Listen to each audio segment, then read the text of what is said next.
दोस्तों, मैं बारिश चंद्रशेखर हाजिर हूँ प्रतिशत का एक और नया सवाल लेकर। परसेंटेज का हमारा श्रृंखला चल रही है, तो उसमें हम 4-5 सवाल कर चुके हैं और ये हमारा छठा सवाल है। तो जिसका भी बेसिक कमज़ोर है या जिसने पहले के पूर्व के 5 सवाल नहीं देखे हैं, वो कंप्लीट करके ही छठा देखे, जिससे कि इसे समझने में आसानी रहे, तो आराम से समझ में आएगा। चलो बढ़ते हैं सवाल की तरफ। तो आज का सवाल है कि एक भिन्न के अंश में 220% वृद्धि करने तथा हर में 150% वृद्धि करने पर परिणामी भिन्न 4/5 है, तो मूल भिन्न ज्ञात करो। तो अब हमें ज्ञात करनी है, मूल भिन्न ज्ञात करनी है जिसमें कि कुछ वृद्धि की गई है। तो सबसे पहले हम सवाल के अनुसार ही बढ़ते हैं। एक भिन्न के अंश में, अब भिन्न क्या होती है? भिन्न जो है x/y, ये एक भिन्न है। x/y एक भिन्न है। उदाहरण स्वरूप लिया है कि माना ये भिन्न है, माना जो भिन्न है वो x/y है। x जो है इसमें अंश है और y जो है वो हर है। अब सवाल क्या कह रहा है कि अंश में 220% की वृद्धि की जाए और हर में 150% की वृद्धि की जाए, तो परिणामी जो भिन्न है वो 4/5 होगी। अब यहाँ पे आगे बढ़ने से पहले मैं एक चीज़ आपको बताना चाह रहा हूँ कि जैसे वृद्धि वाला आया है कि किसी भी चीज़ में इतनी वृद्धि की जाए, जैसे यहाँ पे बोला है कि 220% की वृद्धि की जाए।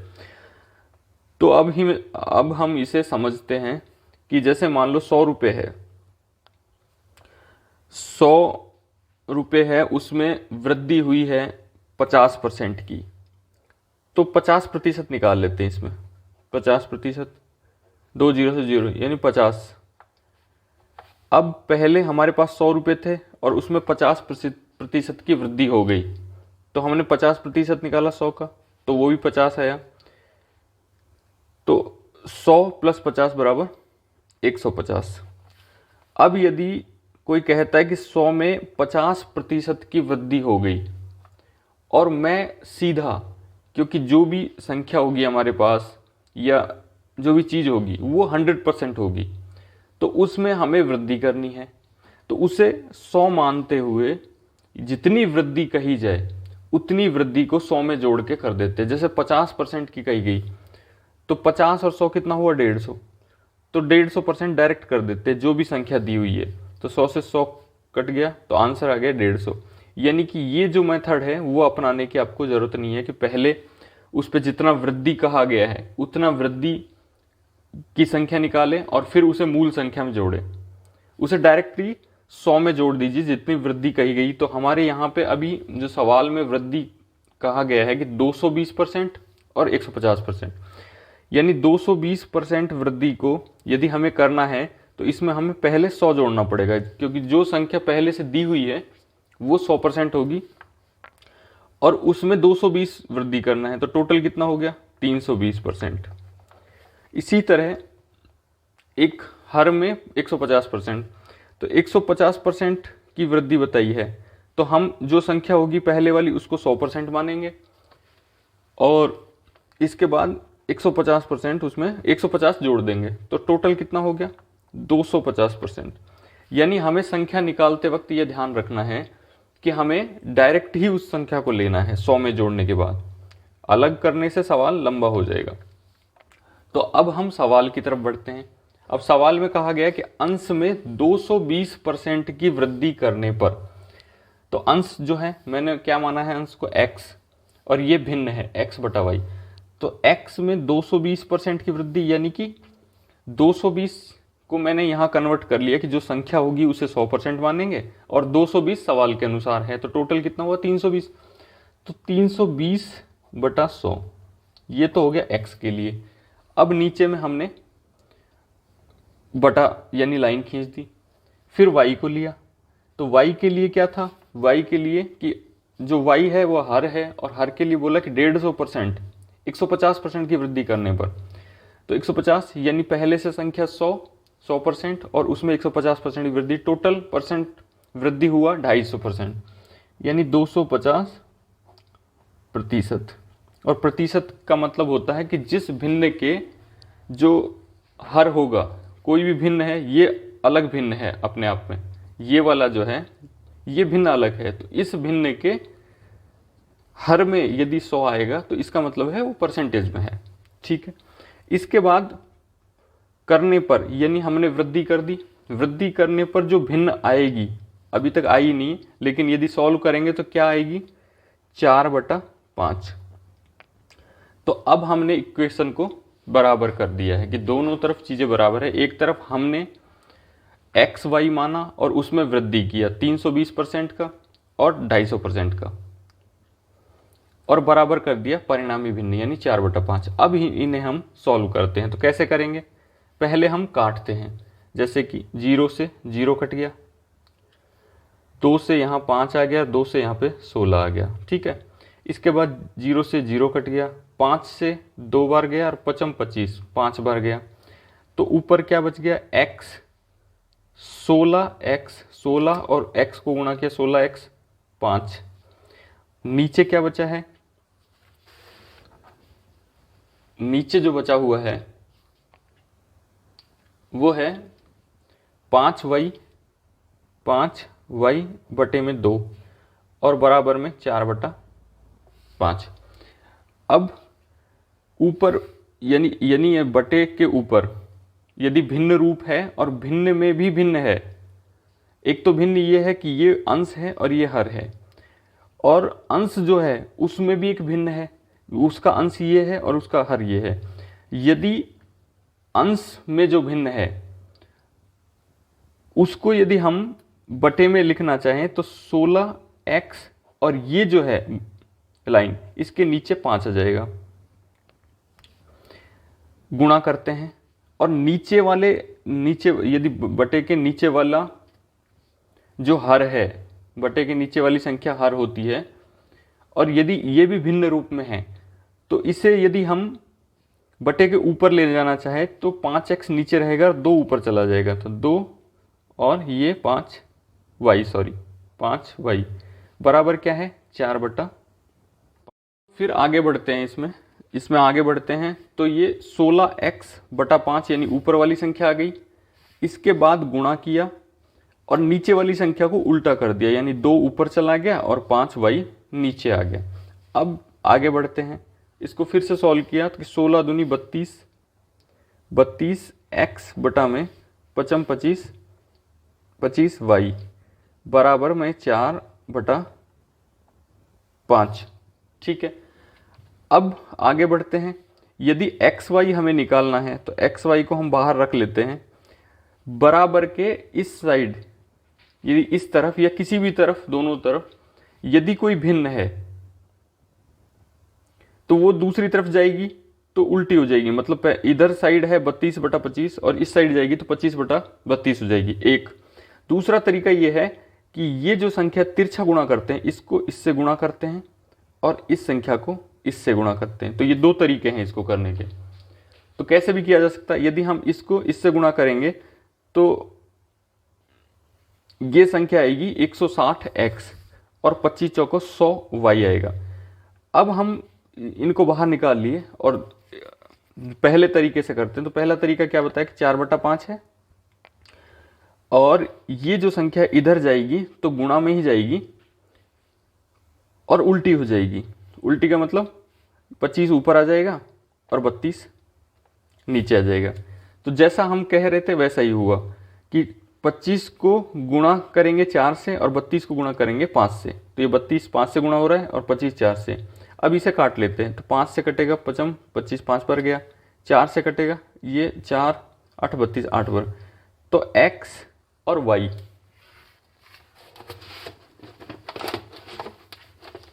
x और y बराबर क्या होगा, x y बराबर होगा 5 यहाँ पे बचा हुआ है और यहाँ 8 बचा हुआ, तो 5/8 ये एक्स वाई का मान होगा और यही आंसर है। तो यहाँ पे आंसर क्या आएगा, 5/8। अब एक बार मैं फिर से पूरा एक बार रिवाइज कर देता हूँ, इसको फिर से एक बार रिपीट कर देता हूँ जिससे कि आपको अच्छे से समझ में आ जाए। एक भिन्न, तो यहाँ पे भिन्न हमने माना है x बटा y, x इसमें अंश है और y हर है, ठीक है। अंश में 220% वृद्धि करने पर, अब जैसा कि मैंने बताया है कि यदि कहीं पे भी कुछ वृद्धि करने के लिए आए तो आप उसे 100 में जोड़िए। जैसे 20% की वृद्धि के लिए आए तो 100 + 20 कर दीजिए, यानी 120%। अब वो होता क्यों है उसका रीजन भी मैंने बताया कि जैसे मान लो 50% की वृद्धि के लिए बोला, तो 100 कोई संख्या है, इसमें हम 50% की वृद्धि करते हैं तो 50 बटा 100 यानी संख्या आएगी 50। इतनी वृद्धि करनी है तो मूल संख्या क्या थी 100, उसमें 50 जोड़ा तो 150 हो गया। अब यदि हम इस 50% को वो जो संख्या है उसे मूल मानते हुए कि मूल संख्या 100% होगी और उसमें 50% जोड़ना है, तो 100 और प्लस 50 वृद्धि और मूल संख्या, मूल परसेंटेज 100 और वृद्धि 50% की, तो टोटल कितना हुआ 150%। अब इसे डायरेक्ट भी निकाला जाएगा, 100 में 150% यानी 150 बटा 100 यानी 150% बराबर 150 होगा। तो अब सवाल में दिया हुआ 220% की वृद्धि, 220% की जो वृद्धि है वो अंश में करनी है और हर में 150% की वृद्धि करनी है। तो हम डायरेक्ट क्या करेंगे कि 220% जो भी संख्या होगी पहले जो मूल संख्या होगी वो होगी 100%, तो 100% में हम 220% और जोड़ देते हैं तो टोटल कितना हुआ 320%। दूसरा क्या है, हर में 150% की वृद्धि करनी है, तो पहले जो मूल संख्या होगी कोई भी संख्या जिसमें वृद्धि करनी है तो वो 100% होगी, तो 100% प्लस में 150% वृद्धि करने के लिए और बोला है, तो टोटल कितना हुआ 100 प्लस 150 बराबर 250। तो अब हम सवाल की तरफ आते हैं। सवाल बोलता है कि एक भिन्न है एक्स वाई माना, क्योंकि हमारे पास भिन्न नहीं है, ज्ञात करनी है। भिन्न में x अंश है और y हर है। अब बोलता है कि अंश जो है उसमें 220% की वृद्धि करनी है, तो 220% की वृद्धि को हम लिखेंगे 320, क्योंकि उसमें 100% हम पहले से मानेंगे। तो x में 320 बटा में 100, 320% की वृद्धि कर दी, ठीक है। 320% की नहीं 220% की वृद्धि की और 100% मानते हुए इसे 320 बटा 100 लिखा। y में 150% की वृद्धि की, तो 150% की वृद्धि का मतलब होता है कि 100% तो वो संख्या पहले से है और 150% हमने वृद्धि कर दी, तो टोटल हुआ 250%। तो y में 250 बटा में 100। अब इन्हें काट लेते हैं भाई, 0 से 0 कट गई और 10 में भाग जाएगा 2 का तो 5 बार जाएगा और 2 का यहाँ पे जाएगा 16 बार, ठीक है। y को काटते हैं तो y में 0 से 0 कट गया और 5 से काटें 5 दूनी 10 हुआ और 5 25 हुआ। तो अब ये बचा हुआ क्या है वो देख लेते हैं। ऊपर में बचा है 16x बटा 5, तो 16x बटा 5 लिखा। नीचे में बचा है 5y और 2, तो 5y बटा 2 हो गया। और बराबर में 4 बटा 5, क्योंकि सवाल में दिया है कि ये जो है उनका परिणाम भिन्न होगा 4 बटा 5, यानी परिणाम आएगा 4 बटा 5। तो मूल भिन्न क्या है, तो 4 बटा 5 आया। अब इसको फिर से सॉल्व करते हैं, तो 16x बटा 5 को हम नीचे लिखेंगे और नीचे वाली जो भिन्न रूप है ये दोनों अंश और हर में ही है, क्योंकि ये लाइन है बटे की लाइन, तो ऊपर वाली संख्या अंश है और नीचे वाला हर है। यदि अंश और हर भी भिन्न रूप में हो तो अंश को पहले लिखेंगे 16x बटा 5, इसके बाद हर जो है वो उल्टा हो जाएगा, यानी दो हर में जो भिन्न है उसका हर ऊपर चला जाएगा और अंश नीचे आ जाएगा, यानी ये जो संख्या है उसे हम उल्टा कर देंगे। तो उल्टा करते हुए गुणा किया तो 2 ऊपर आ गया और 5 वही नीचे आ गया, बराबर में 4 बटा 5 तो है ही, ठीक है। अब इनको गुणा करते 16 दूनी 32, 32x हो गया और 5 25y, तो 25y हो गया। अब इनको हम तिरछा गुणा कर सकते हैं। एक तो ये तरीका है कि तिरछा गुणा करें और एक तरीका ये है कि एक्स वाई को हम बाहर निकाल लेते हैं और ये जो संख्या है वो यदि बराबर के चिन्ह के इस साइड जाएगी तो गुणा में ही जाएगी, क्योंकि ये गुणा में है संख्या, गुणा में जाएगी और उल्टी हो जाएगी। तो एक्स वाई को बाहर निकाला, 4 बटा 5 बराबर में था ही, और इसको हमने उल्टा कर दिया, यानी ये 25 ऊपर चला गया और 32 नीचे आ गया, तो 25/32 हो गया। अब इन्हें काटते तो 5 से 5 25, 4 से काटेंगे तो 4 8 32, तो 8 बार कट गया, तो एक्स वाई का मान आया 5/8। तो यही आंसर है, और जो परिणामी मूल भिन्न है जो ज्ञात करनी थी वो 5/8 होगी। तो दोस्तों आज के लिए बस इतना ही। आज हमने प्रतिशत का एक बहुत ही अच्छा सवाल समझा है, बहुत अच्छे से समझा है। तो यदि आपको कन्फ्यूजन है इस सवाल में तो इसे 2 बार कम से कम देखिए, बहुत अच्छा सवाल है और इस तरह के सवाल एग्जाम्स में आते हैं। तो इसे 1-2 बार करके देखिए। यदि फिर भी कोई समस्या, आपका कोई प्रॉब्लम आती है तो मुझे कमेंट सेक्शन में ज़रूर बताइएगा। यदि आपका कोई विचार है तो भी बताइएगा। तो मिलते हैं नेक्स्ट वीडियो में नए सवाल के साथ। धन्यवाद, नमस्कार।